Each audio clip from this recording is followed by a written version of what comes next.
Hello friends, welcome back to the channel again. Today I'm gonna be making another video on Super Meteor 650. So guys, this is my motorcycle Super Meteor 650 as you can see. But today it's about a technical difficulty that I ran in. So basically when I tried starting in my motorcycle this morning, basically my display didn't came up and I'm suspecting it could be a battery issue. So then I reached out Royal Enfield customer support and I told them this is the issue. Of course, their first suggestion was take it to the nearest Royal Enfield showroom. Basically, they could help me out, but as I said, like it's completely dead.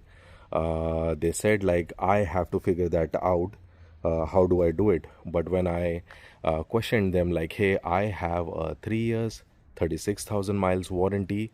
When they checked it, so basically they suggested me NSD, which is Nancy Sugar Delta, an agency basically who would come and do a roadside assistance for me. So out over here, what they're gonna do is basically come and troubleshoot a couple of few things. I'm suspecting it could be a battery issue. The fuel was there, and the weather was not that bad. Couple of days out over here in California. So let's see what happens with that when they come to troubleshoot. But the interesting part, what Royal Enfield told me, is that just in case the guys who would come and test my batteries, if they are able to jumpstart and start it on right away, so that's completely fine. Just in case if that is not the issue, and if a battery replacement is required, so the cost of the battery replacement would come out of my pocket. That is little strange because that should be under the warranty. Of course, I understand about the tires, brakes, few things which are kind of wear and tear. Battery, say if for vehicle in California, they do not charge a penny if it's under the warranty. But Royal Enfield outright denied me supporting on this issue. The only support that I got basically right now is they would send me the roadside assistance guys. In meanwhile, I'm gonna show you what exactly has happened. So let's go to the uh, ignition part. Let me ignite the bike. So if you see out over here, it's too much of sunlight, but I'm gonna try my best. So only fuel indicator is coming up pretty much, and rest nothing is coming up on the screen. So I'm not sure what exactly has happened. I would let the diagnostic guys diagnose what exactly is happening. I'm gonna wait for them. So the road assistance guy has reached out to me, and of course he's here. As you can see, we are trying to access the battery. The battery is just located on the right side beneath the rider's seat. Here you would require an Allen key. We have three screws out over here when you try to open it, so be mindful about that. Royal Enfield has also supplied a wire directly from the battery, which you can see it on the pillion side of the rider, right side. But since we do not have that wire connector, uh, so we are trying to go the traditional way where we would open the box out over here and try to access the battery. So be mindful when you are trying to open the screws, retain it. If you lose it, it's gonna be hard to retain those boxes.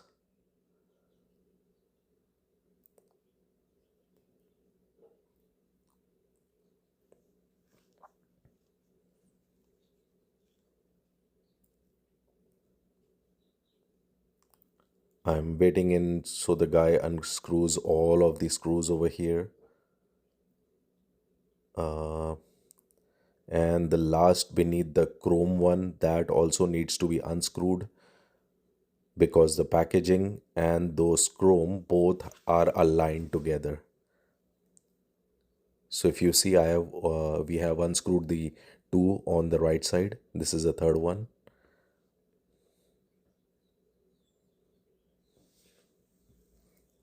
So there you go. Our packaging has moved. I'll remove this chrome.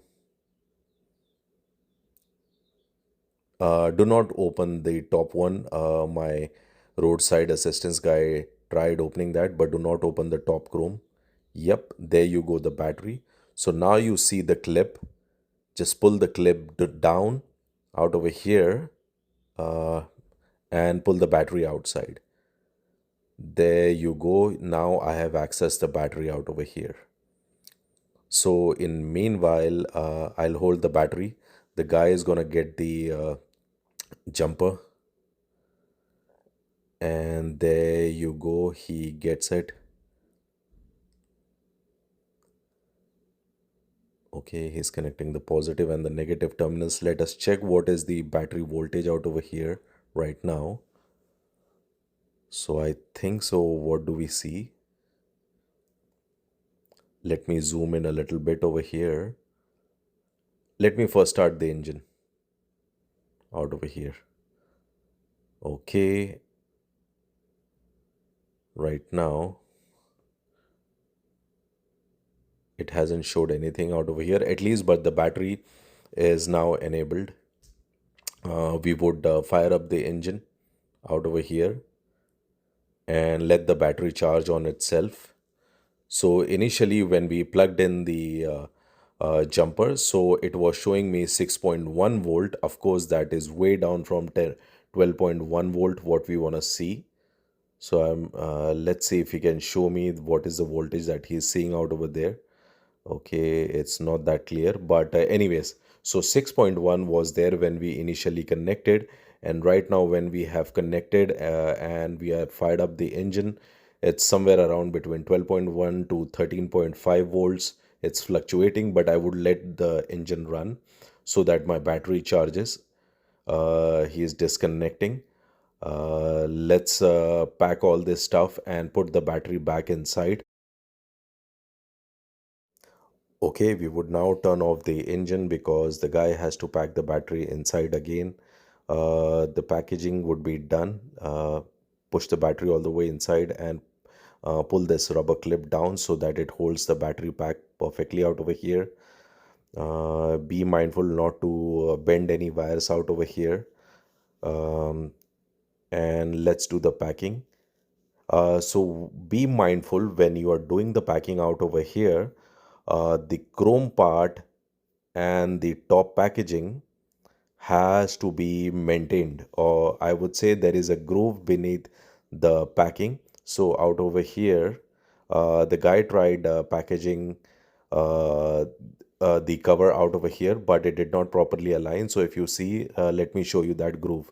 So the groove needs to go beneath this packing out over here this way, and that's how you would assemble the packaging out over here. If you do that properly, pretty much then the packing is done. And then once the screws are all screwed in, I would definitely charge my battery again by firing it up and eventually taking the motorcycle for a ride. But pretty much, guys, this was my struggle with the Royal Enfield. But thankfully, they had this 3 years, 36,000 miles warranty. They tried roping in the roadside assistance. This guy came in very quickly within like 2 3 hours. Since I was at home, it was not kind of a big headache. But yes, something Royal Enfield needs to improvise on the battery side also.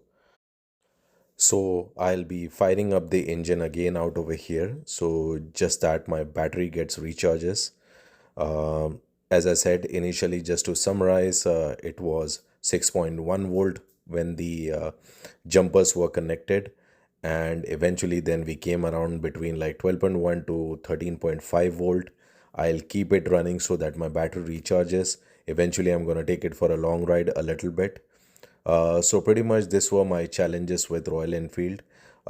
Be mindful about the packaging. Just check it up that it's all tightened up, the screw, before you head for a ride.